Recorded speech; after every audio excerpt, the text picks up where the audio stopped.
नमस्कार दोस्तों, आइए बात करेंगे बहुउद्देशीय परियोजनाएँ के बारे में। फ्रेंड्स, हमने पार्ट 1 का वीडियो अपलोड किया है अपने चैनल पर और ये आपका होगा पार्ट 2। तो हमने पार्ट 1 में देखा था आपका कि सिंचाई का क्या महत्व है, प्रधानमंत्री कृषि सिंचाई योजना क्या है और बहुत सारी परियोजनाएँ हैं, कितनी प्रकार की सिंचाई होती है और बहुउद्देशीय नदी घाटी परियोजनाओं में दामोदर घाटी परियोजना, भाखड़ा नागल बांध परियोजना और हीराकुंड परियोजना, ब्यास परियोजना, कोसी परियोजना, गंडक परियोजना और इंदिरा गांधी परियोजना। इसी में हमने देखा चंबल परियोजना, नागार्जुन सागर परियोजना, किशन गंगा परियोजना, बलगिहार परियोजना, कोयना परियोजना और शरावती परियोजना, मयूराक्षी परियोजना और तुंगभद्रा परियोजना, पोलावरम परियोजना, पंचेश्वर बहुउद्देशीय परियोजना, बोनाखा परियोजना और रेणुका बांध परियोजना। तो फ्रेंड्स, इसी सब योजनाओं को हमने जो है पिछले वीडियो में कवर किया था, तो कृपया आप उस वीडियो को देख लीजिए। किसाऊ परियोजना और परियोजना से हमने देखा था क्या लाभ है और सरदार सरोवर परियोजना, केन बेतवा लिंक भी परियोजना बहुत इंपॉर्टेंट है। फ्रेंड, हमने फर्स्ट पार्ट में इसका सारा वीडियो उपलब्ध कर दिया है। आइए फ्रेंड देखते हैं इसी क्रम में अरुण 3 परियोजना, ये पार्ट 2 होगा फ्रेंड वीडियो का। परियोजनाओं में वीडियो का होगा पार्ट 2। और आइए देख लेते हैं अरुण 3 परियोजना क्या है। भारत नेपाल का संयुक्त उपक्रम इसको बोलते हैं, क्योंकि जो अरुण 3 परियोजना है भारत और नेपाल के सहयोग से बनाई जा रही है। आइए देख लेते हैं। भारत सरकार एवं हिमाचल प्रदेश का संयुक्त रूप उपक्रम SGVNL लिमिटेड के नेपाल में 900 मेगावाट क्षमता की अरुण 3 पनबिजली परियोजना का निर्माण करेगा। रन ऑफ द रिवर की यह परियोजना नेपाल की अरुण नदी व सुखवांसभा जिले में बनेगी। भारत की केंद्रीय कैबिनेट ने इस परियोजना को 22 फरवरी 2017 को मंजूरी प्रदान की थी। आइए नेक्स्ट बात करेंगे फ्रेंड्स, इसी में देवसारी बांध परियोजना के बारे में। हम बात करेंगे देवसारी बांध परियोजना के बारे में। उत्तराखंड की पिंडर नदी घाटी में गढ़वाल के चमोली जिले में पिंडर नदी पर 6 विद्युत परियोजनाएं प्रस्तावित की गई हैं, जिनका स्थानीय लोग विरोध कर रहे हैं। इनमें सबसे बड़ी 252 मेगावाट की देवसारी बांध परियोजना है। लोगों के प्रबल विरोध के कारण 2 बार इनकी जन सुनवाई रद्द करनी पड़ी है। वर्ष 2010 में हुई वर्षा से इन गांवों के अतिरिक्त पूरी पिंडर घाटी में भयंकर भूस्खलन हुआ है, जिसके कारण लोगों को इस परियोजना के बनने से भूस्खलन बढ़ने की आशंका है। भूकंप की दृष्टि से जोन 4 और 5 में होने के बावजूद भूगर्भीय सर्वेक्षण को पत्र लिखकर इस परियोजना का सर्वेक्षण करने को कहा गया है। तो फ्रेंड्स, ये था आपका देवसारी बांध परियोजना। आइए बात कर लेते हैं कृष्णा नदी परियोजना के बारे में, अर्थात आपका है कृष्णा नदी जल बंटवारा। हम बात करेंगे फ्रेंड्स कृष्णा नदी जल बंटवारा के बारे में। ये क्या है, आइए बात कर लेते हैं। महाराष्ट्र और तेलंगाना के मध्य 23 अगस्त 2016 को गोदावरी, प्राणहिता और पेनगंगा नदियों के जल बंटवारे को लेकर ऐतिहासिक समझौता हुआ। इस समझौते के माध्यम से निर्माणाधीन तुमिनीहट्टी बांध की ऊंचाई 152 से घटाकर 149 मीटर निर्धारित की गई है। यह नदी अंतः संपर्क परियोजना के लिए मील का पत्थर साबित हुई है। गोदावरी कृष्णा लिंक को पोलावरम विजयवाड़ा लिंक भी कहा जाता है। इस परियोजना को इब्राहिमपट्टनम नामक स्थान पर अंतिम रूप दिया गया। 174 किलोमीटर लंबी इस परियोजना से सूखाग्रस्त रायलसीमा क्षेत्र तथा कृष्णा डेल्टा, चावल का कटोरा के कृष्णा, गुंटूर, प्रकाशम, कुर्नूल, कुडप्पा, अनंतपुर और चित्तूर जिलों के किसानों को सर्वाधिक लाभ होगा। देख लीजिए फ्रेंड, ये है आपकी डायग्राम कृष्णा गोदावरी लिंक परियोजना के बारे में। देख लीजिए वारंगल, तेलंगाना, नलगोंडा और गोदावरी नदी से यहाँ निकली है। पोलावरम होते हुए इब्राहिमपट्टनम कृष्णा नदी और आंध्र प्रदेश में जाके मिल जाती है। ये लिंग नहर है बंगाल की खाड़ी और विजयवाड़ा से होकर जो है ये इससे जो है लाभान्वित होने वाले जो है राज्य हैं। विशेष तौर से कृष्णा एवं गुंटूर जिलों में पानी की कमी कृष्णा नदी पर बनाए गए अलमाटी बांध की ऊंचाई बढ़ाने के कारण हुई है। गोदावरी एवं कृष्णा नदी को जोड़ने के लिए पश्चिम गोदावरी जिले को पट्टीसीमा नामक गांव के पास पट्टीसीमा लिफ्ट सिंचाई परियोजना ने एक कड़ी के रूप में भी काम किया है। तो फ्रेंड्स, ये था आपका कृष्णा गोदावरी लिंक परियोजना। आइए बात करेंगे फ्रेंड्स इस क्रम में मुल्ला पेरियार बांध विवाद के बारे में। फ्रेंड, बहुत ही इंपॉर्टेंट है। बात करेंगे मुल्ला पेरियार बांध परियोजना क्या है। तो आइए इसके संबंध में बात करते हैं। यह बांध केरल के इडुक्की जिले में पेरियार नदी पर बना है। इसके जल का उपयोग तमिलनाडु के किसान अपने खेतों की सिंचाई के लिए करते हैं। इस बांध पर केरल व तमिलनाडु के बीच मतभेद सामने आया है। प्राचीन बांध होने के कारण इसके टूटने की आशंका भी है, जिसके कारण केरल नया बांध बनाने के पक्ष में है। अन्यथा केरल के निचले भाग में रहने वाले 25 लाख लोगों का जीवन संकट में पड़ सकता है, जबकि तमिलनाडु के अनुसार नया बांध बनाने में उसके 25 लाख किसानों के हित जो है प्रभावित होंगे। 54 मीटर ऊंचे और 366 मीटर लंबे इस बांध को वर्ष 1895 ईस्वी में बनाया गया था। मुल्ला पेरियार बांध केरल में है, जबकि इसके जल का उपयोग तमिलनाडु भी करता है। 7 मई 2014 को सर्वोच्च न्यायालय ने अंततः तमिलनाडु सरकार द्वारा पारित अधिनियम 2006 को निरस्त करते हुए बांध की ऊंचाई 142 फीट करने की संमति जो है दे दी थी। तो फ्रेंड्स, ये था आपका मुल्ला पेरियार बांध विवाद क्या था। आपने देखा कि मुल्ला पेरियार बांध विवाद क्या है। आइए फ्रेंड्स, इस सीरीज में नेक्स्ट बात करेंगे हम फरक्का बैराज परियोजना के बारे में। हम बात करेंगे फरक्का बैराज परियोजना। आइए देख लेते हैं इसके संबंध में क्या तथ्य हैं और क्यों इंपॉर्टेंट है, परीक्षा की दृष्टि से क्यों इंपॉर्टेंट है, ऐसे भी आपकी जानकारी के लिए भी क्यों इंपॉर्टेंट है, कहाँ बनाया गया है, कहाँ किसान लाभ प्राप्त करते हैं, कौन से स्टेट और डिस्ट्रिक्ट को कनेक्ट करता है। तो ये बात करेंगे फ्रेंड फरक्का बैराज परियोजना के बारे में। पश्चिम बंगाल में गंगा नदी पर बने फरक्का बांध का निर्माण कार्य वर्ष 1961 में शुरू हुआ था, जो वर्ष 1975 में पूरा हो गया था। इस बांध ने मई 1975 से काम करना प्रारंभ कर दिया था। हिंदुस्तान कंस्ट्रक्शन कंपनी द्वारा निर्मित इस बांध में 123 गेट हैं। गंगा पर बैराज बनाकर इसके जल को भागीदारी की ओर प्रवाहित करने का विचार सर्वप्रथम आर्थर कॉटन ने वर्ष 1853 में दिया था। गंगा की धारा पर 17 किलोमीटर तक ऊपरी हिस्से पर बने बैराज को फरक्का नाम दिया गया। इस बांध से Farakka super thermal power station को भी जल की आपूर्ति होती है और 60 नहरों के द्वारा राज्य के विभिन्न क्षेत्रों में सिंचाई के लिए जल आपूर्ति भी संभव हो पाती है। इस बांध का निर्माण हुगली नदी पर स्थित कोलकाता बंदरगाह को गाद सिल्ट मुक्त करने के लिए किया गया था, जो 1950-60 के दशक में एक बड़ी समस्या थी। देख लीजिए फ्रेंड्स, ये है आपका फरक्का बांध परियोजना का जो मैप दिया गया है और इसमें गंडक नदी है, देखिए घाघरा, ऊपरी गंगा नदी और फरक्का बांध से होते हुए हुगली नदी में मिल जाती है, जो कोलकाता में स्थित है। हार्डिंग ब्रिज भी आपको यहीं देखने को मिलेगा। भारत में भूटान ब्रह्मपुत्र नदी और ये जर्मनी का यमुना का जो नदी का ढाका है फ्रेंड्स, ये देखिए इस मैप में जब आप जूम आउट करके देख सकते हैं, इसमें कोसी नदी से होते हुए ये जो हार्डिंग ब्रिज है यहाँ से और घाघरा नदी और ऊपरी गंगा नदी के संपर्क में जो है फ्रेंड्स ये आते हैं। तो यहाँ जो भी स्टेट वगैरह है, यहाँ तक कि भूटान जो है वो भी इस क्षेत्र में आता है और कोसी नदी के लगभग पास में ही स्थित है। इसके अतिरिक्त निर्माण का एक उद्देश्य गर्मी के मौसम में हुगली नदी का प्रवाह बनाए रखने के लिए गंगा नदी के जल को हुगली नदी में छोड़ने के लिए भी किया गया था। बांग्लादेश की सीमा से मात्र 16.5 किलोमीटर की दूरी पर स्थित इस बांध को लेकर दोनों देशों के बीच लंबे समय तक विवाद था। गंगा में प्रवाह की कमी के कारण बांग्लादेश के मछली पालन, पेयजल, स्वास्थ्य और नौकायन पर भी प्रभाव पड़ता था। बांग्लादेश ने भारत के विरुद्ध संयुक्त राष्ट्र में शिकायत की थी कि वर्ष 1996 में दोनों देशों के बीच 30 वर्षों के लिए फरक्का जलसंधि पर समझौता हुआ था, परंतु उसका पालन नहीं किया जा रहा है। तो फ्रेंड्स, हमने बात किया फरक्का बैराज परियोजना के बारे में, जैसा कि आप देख रहे हैं। और अब इसी सीरीज में नेक्स्ट बात करेंगे फ्रेंड्स कावेरी जल बंटवारा विवाद के बारे में। तो ये देखते हैं, बहुत ही इंपॉर्टेंट है, कावेरी जल बंटवारा विवाद क्या है और किन दो स्टेट या किन दो देशों के मध्य जो है ये है। तो आइए इसके बारे में हम लोग बात कर लेते हैं। कावेरी कमान क्षेत्र के विकास के पश्चात तमिलनाडु के कृषि उत्पादन में आशाजनक वृद्धि हुई है। शीत ऋतु में तमिलनाडु में सांबा नामक चावल की खेती होती थी, परंतु गर्मियों में कृषि उत्पादन समानता नहीं हो पाता था। कावेरी कमान क्षेत्र के विकास के पश्चात तमिलनाडु में जाड़े में सांबा की खेती 6.5 लाख हेक्टेयर क्षेत्र में एवं गर्मियों में कुरुवई किस्म के चावल की खेती 4.5 लाख हेक्टेयर क्षेत्र में की जा रही थी। यदि कावेरी बांध से पानी न छोड़ा जाए तो कुरुवई का क्षेत्र मात्र 75,000 हेक्टेयर तक सीमित रह जाएगा। 1972 ईस्वी में गठित सिंचाई निगरानी समिति के अनुसार कर्नाटक क्षेत्र में 28 सिंचाई परियोजनाएं विकसित की जा रही सकती हैं, परंतु इसके लिए कावेरी जल के प्रवाह को नियंत्रित किया जाना चाहिए। इसलिए वर्तमान समय में दोनों राज्यों के बीच जल के बंटवारे को लेकर विवाद चल रहे हैं। देख लीजिए फ्रेंड्स, कावेरी नदी जल का विवाद जो है इस डायग्राम में आप देख लीजिए।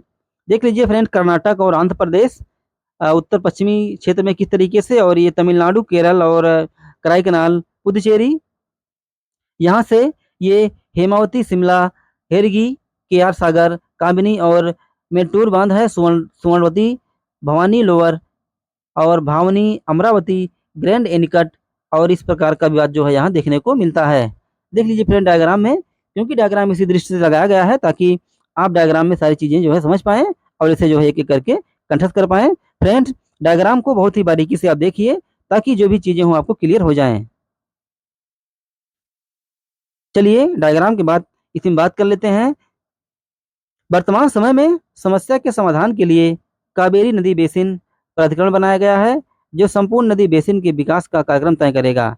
कावेरी निगरानी समिति के अध्यक्ष व केंद्रीय जल संसाधन सचिव ने 7 सितंबर 2012 को कावेरी जल विवाद की अधिसूचना दी थी।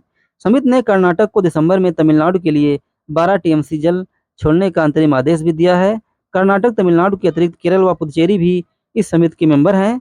जून 1990 में प्राधिकरण ने फरवरी 2007 में सर्वसम्मत से लोअर बेसिन में 740 टीएमसी जल की उपलब्धता सुनिश्चित जो है की थी। तो फ्रेंड्स आइए बात कर लेते हैं कि जल बंटवारा क्या क्या था और जो जल बंटवारा विवाद था वो कैसे कैसे था और कितने पानी क्यूसेक पानी को लेकर ये विवाद चल रहा था। देख लेते हैं फ्रेंड। राज्य है आपका तमिलनाडु, कर्नाटक, केरल और पुडुचेरी।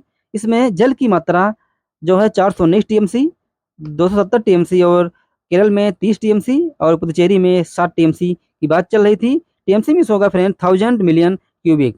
टीएमसी में होगा 1000 मिलियन क्यूबिक।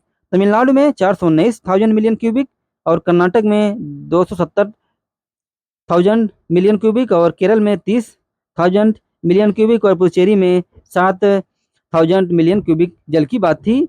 उद्गम कर्नाटक राज्य के कोडगु जिले में ब्रह्मगिरी पहाड़ी से निकलती है और सहायक नदी है इसकी हेमावती, अमरावती, कबानी, भवानी तथा पंबर आदि।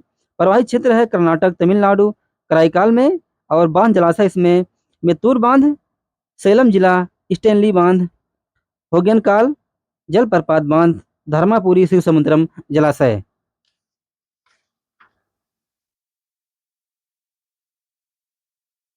तो फ्रेंड्स जैसा कि आप देख रहे हैं और ये एक मैप है जिसमें भारत की बहुउद्देशीय जो परियोजनाएं दी गई हैं उसे बनाया गया है।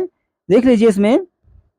आइए इनमें देख लेते हैं फ्रेंड एक एक करके, क्योंकि रिपीट भी हो जाएगा और आपको ये चल जाएगा पता कि कौन कौन से राज्य में कौन कौन सी परियोजना जो है चल रही है। देखिए आपकी है तुलबुल परियोजना। शुरू में देखिए तुलबुल परियोजना है, दुलहस्ती परियोजना और है निम्बो बाजगो परियोजना, चुटक परियोजना, स्योग नदी, सिंध नदी, सलाल परियोजना और भाखड़ा नागर परियोजना, रेणुका बांध, भागीरथी, गिर इंदिरा गांधी नहर, जवाहर परियोजना और लूनी नदी, साबरमती नदी,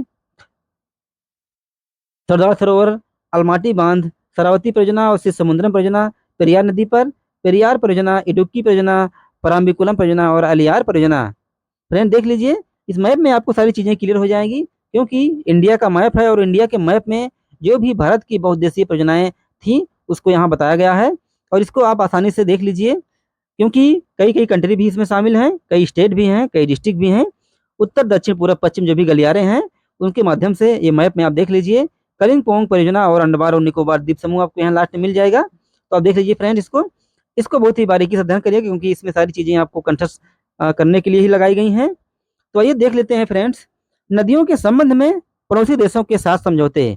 हम बात करेंगे कि ऐसी कौन कौन नदियां हैं और उनके जो पड़ोसी देश हैं उसमें क्या समझौता हुआ है। तो आइए बात कर लेते हैं।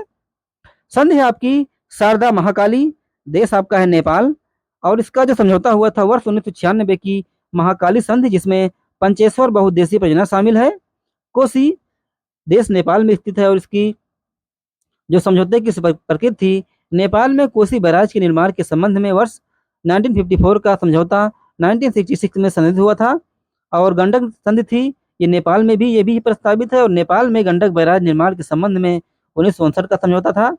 गंगा नदी इसमें संधि हुई थी, देश था आपका बांग्लादेश और इसमें संधि हुई थी समझौते की प्रकृति में नेपाल में गंडक बैराज निर्माण के संबंध में 1959 का समझौता और गंगा में बांग्लादेश देश था और फरक्का में गंगा जल की भागीदारी के संबंध में 1996 की भारत बांग्लादेश संधि थी। सिंधु प्रणाली झेलम, चिनाब, रावी, ब्यास, सतलुज व इसकी सहायक नदियों के संबंध में आपका था पाकिस्तान। नदियों में सिंधु प्रणाली के जल के सार्थक एवं संतोषजनक उपयोग के लिए सिंधु जल समझौता 1960 में हुआ था। आइए बात कर लेते हैं फ्रेंड्स जल संसाधन के संगठन या संस्थाओं का विवरण।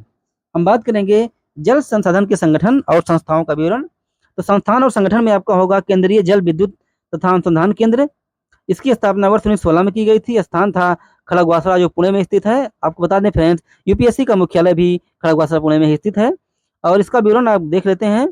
जल और ऊर्जा संसाधन विकास व जल परिवहन जैसे क्षेत्रों से विभिन्न प्रकार की परियोजनाओं के लिए व्यापक अनुसंधान एवं विकास सहायता उपलब्ध कराना। बाण सागर नियंत्रण बोर्ड बनाया गया था 1976 में। ये रीवा जो मध्य प्रदेश में स्थित है स्थान का नाम है फ्रेंड और विवरण है या मध्य प्रदेश, उत्तर प्रदेश और बिहार की सरकारों के मध्य एक नियंत्रण बोर्ड है, जिसका उद्देश्य सोन नदी पर बाण सागर परियोजना को कारगर ढंग से शीघ्र पूरा करना है। नेक्स्ट है इसी में गंगा बाढ़ नियंत्रण आयोग। तो गंगा बाढ़ नियंत्रण आयोग बनाया गया था 1972 में, और इसका स्थान जो है पटना बिहार में स्थित है। और इसका विवरण है, गंगा उपथाले में नदी प्रणालियों की बाढ़ प्रबंधन की योजनाएं तैयार करना, विभिन्न योजनाएं लागू करने के लिए तकनीकी आर्थिक दृष्टि से चरणबद्ध कार्यक्रम तैयार करना, बाढ़ प्रबंधन योजनाओं की निगरानी करना, रेल और सड़क पुलों के अंतर्गत जलमार्गों की उपयुक्तता का मूल्यांकन एवं बेसिन राज्यों को अन्य तकनीकी मार्गदर्शन भी उपलब्ध कराना। नेक्स्ट है बेतवा नदी बोर्ड। इसकी स्थापना 1976 में की गई थी, और ये झांसी जो है उत्तर प्रदेश में स्थित है।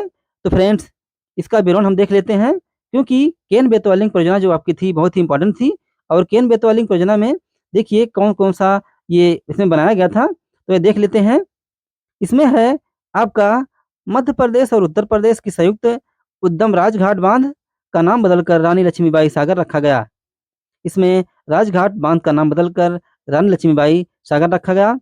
और देख लेते हैं इसमें राष्ट्रीय जल विज्ञान संस्थान क्या है।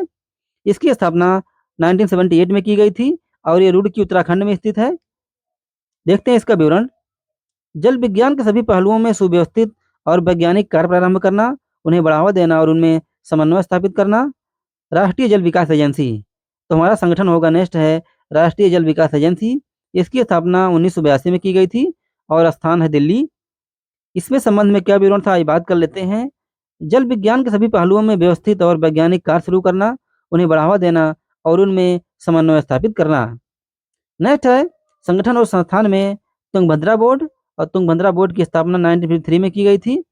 इसका जो स्थान है बेल्लारी और फ्रेंड कर्नाटक में स्थित है। तो ये बात कर लेते हैं इसके विवरण में कि क्या खास था। तुंगभद्रा परियोजना को पूरा करना और इसका संचालन एवं रखरखाव करना।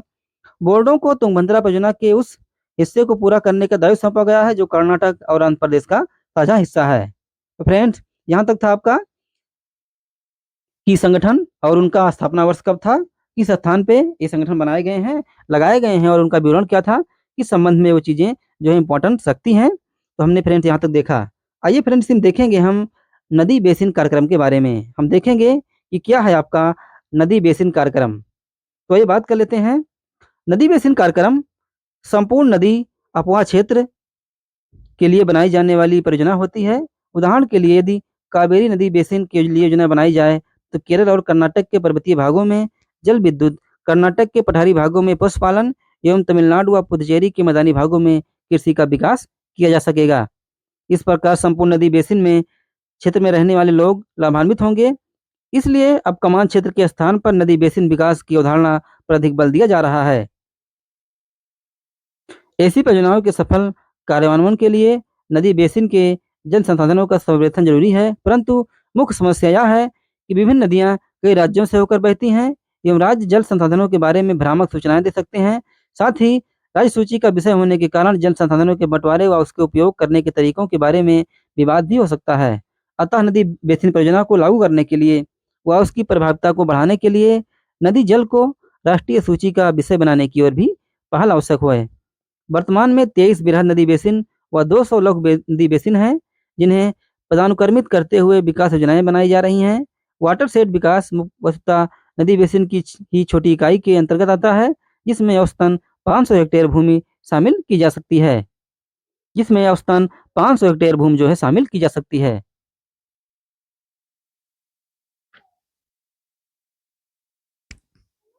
तो फ्रेंड्स, यहाँ तक था आपका कि नदी बेसिन कार्यक्रम क्या था, आपने देख लिया नदी बेसिन कार्यक्रम के बारे में। अब फ्रेंड हम इसी सीरीज में ही बात करेंगे जल संसाधन प्रबंधन कार्यक्रम के बारे में। हम बात करेंगे फ्रेंड्स जल संसाधन प्रबंधन कार्यक्रम क्या है। आइए इसके बारे में हम लोग जान लेते हैं। जल संसाधन प्रबंधन कार्यक्रम वाटरशेड मैनेजमेंट प्रोग्राम क्या है। यह नदी बेसिन प्रबंधन की लघु इकाई है। कमान क्षेत्र विकास कार्यक्रम के विकल्प के रूप में इसे देखा गया है। 8वीं पंचवर्षीय योजना में इसकी सुव्यवस्थित ढंग से शुरुआत की गई। पारिस्थितिकी संतुलन के लिए इस कार्यक्रम में भूमि, जल व वनों के समन्वित प्रबंधन की अनिवार्यता पर बल दिया गया। ग्रामीण मंत्रालय व कृषि मंत्रालय के सहयोग से नदी बेसिनों को विभिन्न जल संभरण वाटरशेड क्षेत्रों में बांटने व उसके अनुरूप नियोजन करने का फैसला लिया गया। इसके अंततः प्रादेशिक व अंतर्देशिक सामाजिक आर्थिक विषमताओं को कम करने, ग्रामीण रोजगार सृजन व गरीबी निवारण आदि में कारगर माना गया है। नवीं पंचवर्षीय योजना में हनुमंतराव समिति व मोहन धारिया समिति की अनुशंसा को आधार मानते हुए 2 अक्टूबर 2002 से इसे राष्ट्रीय कार्यक्रम के रूप में मान्यता दी गई है। इसकी सफलता के लिए इसे पंचायती राज व्यवस्था से भी जोड़ा गया है। बात करेंगे इसी में 10वीं पंचवर्षीय योजना में हरियाली नामक राष्ट्रीय कार्यक्रम आरंभ किया गया था, जो जल संभरण प्रबंधन से ही संबंध है। आंध्र प्रदेश में नीरू मीरू एवं राजस्थान के अलवर में पानी संसद भी पर्याप्त सफल रहे हैं। वर्तमान समय में नदी बेसिन के लिए औसतन 500 हेक्टेयर क्षेत्र को प्रबंधन की इकाई माना गया है। जल संरक्षण, वाटर हार्वेस्टिंग, वानिकी, मत्स्य, लघु सिंचाई, लघु पेयजल आपूर्ति आदि इसके उद्देश्यों में शामिल है। जल संभरण क्षेत्रों के चयन के लिए क्षेत्र सर्वेक्षण हेतु सुदूर संवेदन की भी हेल्प ली जा सकती है, ताकि उच्चावच मृदा, जल संसाधन, भू उपयोग आदि की बेहतर जानकारी मिल सके। इस कार्यक्रम के अंतर्गत गरीबी रेखा से नीचे के लोग, भूमिहीन, कृषक, अनुसूचित जाति व जनजाति के लोग व महिलाओं को लाभान्वित करने की दिशा में विशेष प्रयास किए जा रहे हैं। जन सहभागिता बढ़ाने के लिए सरकारी व गैर सरकारी स्तर पर विशेष प्रयास भी जुटाए जा रहे हैं। फ्रेंड्स, ये था आपका जल संभरण प्रबंधन कार्यक्रम। आपने देखा इसके बारे में। आइए हम बात करेंगे फ्रेंड्स इसी में रेन वाटर हार्वेस्टिंग के बारे में। हम बात करेंगे फ्रेंड्स, रेन वाटर हार्वेस्टिंग क्या है। जैसा कि आप जानते होंगे, रेन वाटर हार्वेस्टिंग, इसके नाम से ही आप इसके अर्थ निकाल सकते हैं। इसके नाम में ही सारी चीज़ें छुपी हुई हैं। तो देख लेते हैं। यह वर्षा जल के अधिकाधिक उपयोग की एक विधि है। इसमें यह प्रयास किया जाता है कि वर्षा जल की हर बूंद मानव के उपयोग में आ जाए। इसके लिए प्राकृतिक व कृत्रिम गड्ढों, कुओं तथा तालाबों में जल के संग्रह, मकान की छतों पर वर्षा जल के जमाव व उससे संबंध टैंकों में उसके भंडारण के प्रयास किए जाते हैं। इससे जल के अभाव के समय संग्रहित जल का उपयोग संभव हो सकता है। वर्षा जल के संग्रहण की इस विधि से भूमिगत जल के भंडारों में वृद्धि होती है, साथ ही बाढ़ नियंत्रण व सूखे के प्रभाव को भी कम करने में हेल्प मिलती है। यह एक कम लागत वाली पर्यावरण मित्र तकनीक है, जो टिकाऊ विकास की दिशा में पर्याप्त महत्व रखती है। वर्तमान समय में अधिकतर राज्य इसे प्रोत्साहन दे रहे हैं। ग्रामीण क्षेत्रों में पंचायती राज की भी इसी भूमिका निर्धारित की गई है एवं उन्हें जल पंचायतों के रूप में कार्य करने के निर्देश दिए गए हैं। इससे ग्रामीण स्तर पर जल के अभाव को कम करना संभव हो सकेगा। तो फ्रेंड, ये था आपका रेन वाटर हार्वेस्टिंग अर्थात रेन वाटर हार्वेस्टिंग क्या था, आपने देखा। आइए फ्रेंड्स, नेक्स्ट बात कर लेते हैं राष्ट्रीय जल ग्रिड के बारे में। हम बात करेंगे कि राष्ट्रीय जल ग्रिड क्या है। तो आइए फ्रेंड्स, इसके संबंध में बात करते हैं। National water grid. राष्ट्रीय जल ग्रिड की संकल्पना सबसे पहले प्रसिद्ध समाजवादी चिंतक राम मनोहर लोहिया ने दी थी। वर्ष 1972 में के.एल. राव ने इस दिशा में गंगा कावेरी लिंक नहर की संकल्पना भी दी थी, जिसमें 17 हिमालयी व 19 प्रायद्वीपीय नदियों को जोड़ने की योजना थी, परंतु ढाल प्रवणता व अत्यधिक वेग को इसके विकास में बाधा माना गया। वर्ष 2002 में तत्कालीन राष्ट्रपति डॉक्टर अब्दुल कलाम ने इस बात पर बल दिया कि बाढ़ व सूखे से निजात पाने के लिए भारत की प्रमुख नदियों को जोड़ा जाना जरूरी है। इसके बाद सर्वोच्च न्यायालय ने भी विभिन्न राज्यों के बीच नदी जल बंटवारे को लेकर बढ़ते विवाद को ध्यान में रखते हुए सरकारों को यह निर्देश दिया कि देश भर की नदियों को आपस में जोड़ने के हर संभव प्रयास किए जाएं तथा 10 वर्षों के अंतर में यह लक्ष्य को पूरा किया जाए। सर्वोच्च न्यायालय ने फरवरी 2012 में इस महत्वाकांक्षी परियोजना पर त्वरित कार्यवाही कर समयबद्ध तरीके से लागू करने का निर्देश केंद्र सरकार को भेज दिया। राष्ट्रीय जल विकास एजेंसी ने इस परिप्रेक्ष्य में उत्तर के नदी बेसिन को दक्षिण के नदी बेसिनों से जोड़ने तथा पूर्व के नदी बेसिनों को पश्चिम के नदी बेसिनों से जोड़ने की व्यवहारिक रणनीति बनाने के लिए प्रयास किए, ताकि राष्ट्रीय जल ग्रिड का निर्माण किया जा सके। इसके अंतर्गत 14 हिमालयी तथा 16 प्रायद्वीपीय अर्थात कुल 30 ऐसी नदियों की पहचान की गई, जो एक से अधिक राज्यों से होकर गुजरती है। इन नदियों को लिंक नहरों के माध्यम से भी जोड़ा जाना है, जिससे राष्ट्रीय जल ग्रिड निर्मित होगा। निर्माणाधीन परियोजनाओं में Sutlej Beas link, Brahmaputra Ganga link, Ghaghara Yamuna link, Ganga Suvarna link, Yamuna Rajasthan link आदि प्रमुख हैं। लघु स्तर पर कुछ छोटी परियोजनाएं भी पूरी की जा चुकी हैं, जिनमें Periyar diversion, Rambikulam Aliyar link, Kurnool Cuddapah link, Ken Betwa link परियोजना व इंदिरा गांधी नहर परियोजना भी इसमें शामिल की गई है। तो फ्रेंड्स, देखिए, एक मैप के माध्यम से इसमें भारत राष्ट्रीय जल परियोजना को नदी में जोड़ना किस तरीके से दिखाया गया है। क्योंकि क्या होता है फ्रेंड्स, अगर नदियों में बाढ़ आती है तो क्या होगा, अगर नदी एक दूसरे से कनेक्ट रहेगी, एक नदी दूसरी नदी से अगर कनेक्ट रहेगी तो क्या होता है, जब उस नदी में बाढ़ आएगी और एक नदी में सूखे की स्थिति रहेगी, तो वहाँ का जो जल का स्तर होगा वो दूसरी सूखी नदी में चला जाएगा, जिससे वहाँ का बैलेंस बना रहेगा और बाकी वहाँ के जो आसपास के क्षेत्र होंगे वो जो है उससे प्रभावित नहीं होंगे। इसलिए नदी जोड़ने का जो कार्य जो है इसी उद्देश्य से किया गया है कि जो नदियाँ वर्ष भर सूखी रहती हैं और जिन नदियों में बहुत ज़्यादा पानी रहता है, नदियों को अगर आपस में कनेक्ट कर देंगे, दोनों का बैलेंस बना रहेगा और जिससे जो है वहाँ के आसपास क्षेत्र को किसी भी प्रभाव का सामना ना करना पड़ेगा। फिर देख लीजिए, ये आपका भारत का मैप है। इसमें देखिए पाकिस्तान पश्चिम में और चीन चीन तिब्बत सांगपो अरब सागर हिंद महासागर और इस तरीके से दिया गया है इसमें, क्योंकि इसमें हिमालय तत्व में है और प्रायद्वीपीय तत्व में। देख लीजिए, इसमें बहुत सारी नदियां हैं, साबरमती, नर्मदा, तापी, गोदावरी, कृष्णा, पेन्नार, कावेरी, बाईपर, वेगई और महानदी, सुवर्णरेखा, दामोदर, कोसी, गंडक, घाघरा, नेपाल, गोमती, रामगंगा, यमुना, गंगा और भूटान है, ब्रह्मपुत्र, बांग्लादेश, बंगाल की खाड़ी और म्यांमार। इस तरीके से दिया गया फ्रेंड्स। इसमें लोगो भी दिया गया नदी का किस तरीके से, लिंग नहर का किस तरीके से है। देख लेते हैं इसमें कि हिमालय तत्व क्या है और प्रायद्वीपीय तत्व क्या है। तो हिमालय में आप देखेंगे कोसी मेची, कोसी घाघरा, गंडक गंगा, घाघरा यमुना और शारदा यमुना को जोड़ा गया है। यमुना राजस्थान, राजस्थान साबरमती, चुनार सोन बैराज, सोन बांध गंगा का व सहायक भाग, ब्रह्मपुत्र गंगा एमएसटीजी, ब्रह्मपुत्र गंगा जीएसटीएलटी, फरक्का सुंदरबन, गंगा दामोदर सुवर्णरेखा, सुवर्णरेखा महानदी, महानदी गोदावरी और गोदावरी कृष्णा।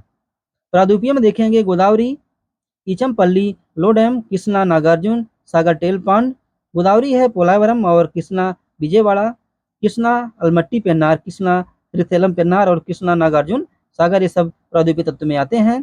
पेन्नार सोमशिला, कावेरी ग्रैंड एनिकट, कावेरी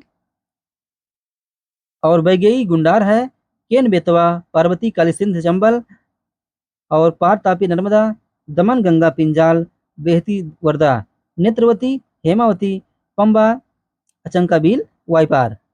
तो फ्रेंड्स, ये था आपका राष्ट्रीय जल परियोजना में नदियों को जोड़ना किस तरीके से संभव हो सका है और इसमें कौन कौन से हिमालय तत्व हैं और कौन कौन से आपके प्रायद्वीपीय तत्व हैं, इसके बारे में फ्रेंड आपने देख लिया। तो आइए इसी में जरा सा ही बचा हुआ है, हम देख लेते हैं। आपका है देश की प्रथम नदी सूचना प्रणाली। देश की प्रथम नदी सूचना प्रणाली क्या थी, आइए इसके संबंध में बात करते हैं। केंद्र सरकार ने 6 जनवरी 2016 को गंगा नदी के 145 किलोमीटर लंबे राष्ट्रीय राजमार्ग हल्दिया से फरक्का पर भारत की प्रथम नदी सूचना प्रणाली आरआईएस का उद्घाटन किया। इस प्रणाली का उद्देश्य हवाई यातायात नियंत्रण के समान जलमार्ग पर भी सुरक्षित और सटीक नेविगेशन की सुविधा प्रदान करना है। इस परियोजना के अंतर्गत 26.33 करोड़ रुपए की लागत से दूरस्थ केंद्रों, बस स्टेशन साइटों को हल्दिया, गार्डन रीच घाट, त्रिवेणी, स्वरूपगंज, कुमारपुर, बलिया और फरक्का में स्थापित किया जाएगा। तो फ्रेंड्स, ये था देश की प्रथम नदी सूचना प्रणाली के बारे में। और आइए हम बात कर लेते हैं आजाद पट्टन जल विद्युत परियोजना के बारे में। बात करेंगे फ्रेंड्स आजाद पट्टन जल विद्युत परियोजना। देख लेते हैं ये परियोजना क्या है और ये कहाँ चलाई जा रही है और कौन कौन से राज्य और डिस्ट्रिक्ट इससे जो है लाभान्वित हो रहे हैं, कितनी लागत आएगी और कितने में इसको जो है कंप्लीट किए जाने की संभावना है। तो ये फ्रेंड्स एक एक करके इनके बारे में हम लोग जान लेते हैं। तो हमारा है आजाद पट्टन जल विद्युत परियोजना। फ्रेंड्स हमारा है आजाद पट्टन जल विद्युत परियोजना। आइए इसके संबंध में बात करते हैं। पाकिस्तान द्वारा गुलाम कश्मीर पीओके में 700 मेगावाट की नई पनबिजली परियोजना स्थापित किया जा रहा है। इसके लिए विदेश से कर्ज लिया जाएगा। 2022 तक पूरी होने वाली इस परियोजना पर 1.51 अरब डॉलर 9,639 करोड़ रुपए की अनुमानित व्यय आएगी। आजाद पट्टन हाइड्रो पावर प्रोजेक्ट गुलाम कश्मीर के सुधनोटी जिले में झेलम नदी पर शुरू की जाएगी। यह स्थान इस्लामाबाद से 90 किलोमीटर की दूरी पर होगा। National electric power regulatory authority NEPRA के अनुसार यह परियोजना पाकिस्तान सरकार की पहल है। इसे 2002 की बिजली उत्पादन नीति के अंतर्गत निजी क्षेत्र में विकास विकसित किया जा रहा है।